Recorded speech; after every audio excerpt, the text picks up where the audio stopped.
Hello, English learners. Welcome back to the English Insight Podcast. This is Sarah, and today we are going to talk about something very real, something very personal, and something that almost every English learner feels but rarely says out loud. That quiet fear in your chest, that tight feeling in your throat, that moment when your mind suddenly goes blank, right before you speak English. Yeah, that moment when you know the words, but your voice refuses to come out. Exactly, Daniel. And if you are watching this right now and thinking, that's me, then please stay with us, because this video is not about grammar, it's not about perfect accents, and it's definitely not about sounding like a native speaker. Today, you're going to learn how to speak English without feeling nervous, how to stay calm while speaking, and how to finally enjoy conversations instead of fearing them. And by the end of this video, you'll understand why nervousness is not your enemy, how to use it, and how to sound confident even when you don't feel confident yet. So, before we continue, do one small thing for yourself. Take a deep breath, relax your shoulders, and if this topic matters to you, like this video, subscribe to English Insight Podcast, and stay with us until the end, because every minute of this conversation is built for you. Sarah, can I ask you something honestly? Of course, go ahead.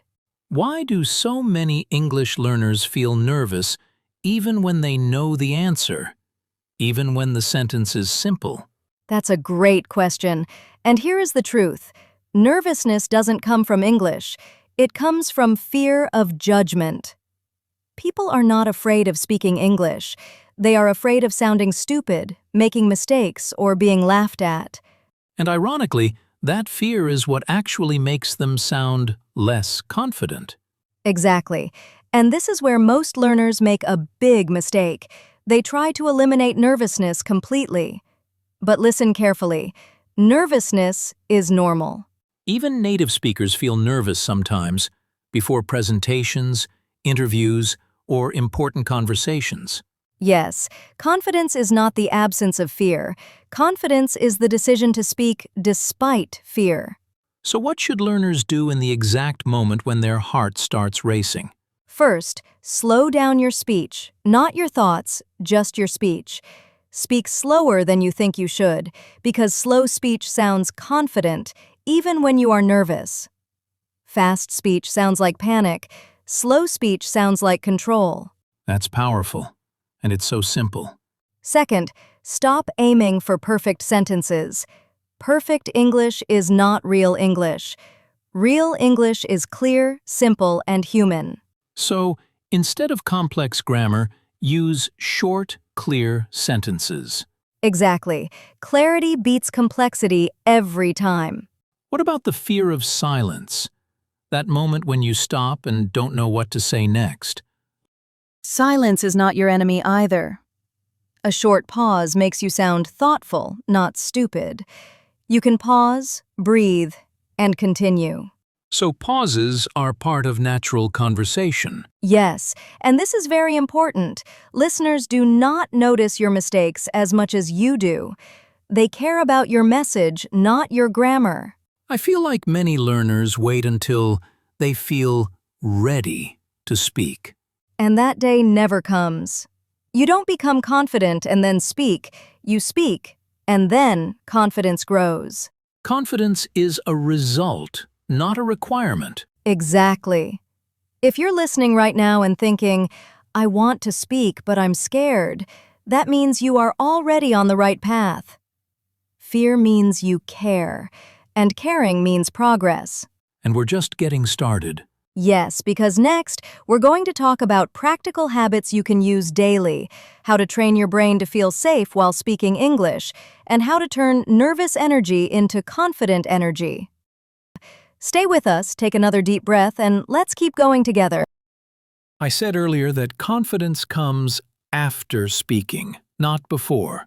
And this is where things start to change for many learners.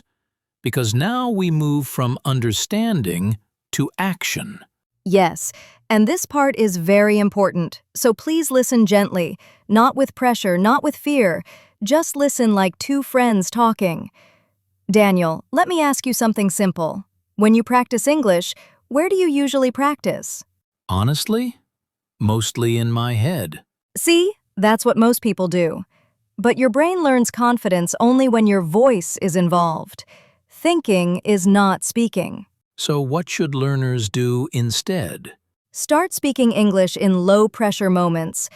Talk to yourself while walking, while cooking, while doing simple things. No audience, no judgment, just you and your voice. That sounds safe. Exactly. Safety trains confidence. When your brain feels safe, your words flow more naturally. What about mistakes? People hate making mistakes. Then I have bad news. You must make mistakes. Mistakes are not failure, they are feedback. Every mistake teaches your brain what works and what doesn't. So avoiding mistakes actually slows learning. Exactly. Here's another powerful trick. Stop apologizing for your English. Don't say, "Sorry, my English is bad." Your English is not bad, it is growing. That mindset alone changes how you speak. Yes, because confidence starts inside, before the sound. What about conversations with real people? That's where fear is strongest. Then change the goal of conversation. Don't aim to impress, aim to connect. Ask simple questions, listen carefully, respond naturally. People love good listeners more than perfect speakers. That takes so much pressure away. And remember this, nervousness does not mean you are weak. It means you care about communication. And caring is powerful. Very powerful. If you're still here listening, that already tells me something about you. You want to speak, you want to improve, and you are capable. One day, you will look back and smile at this fear, because it will no longer control you. And that day starts with one sentence. Today. Speak slowly, breathe deeply, accept mistakes, and keep going. If this conversation helped you, support Mr. English channel, share this video with someone who feels nervous speaking English, and remember, your voice matters.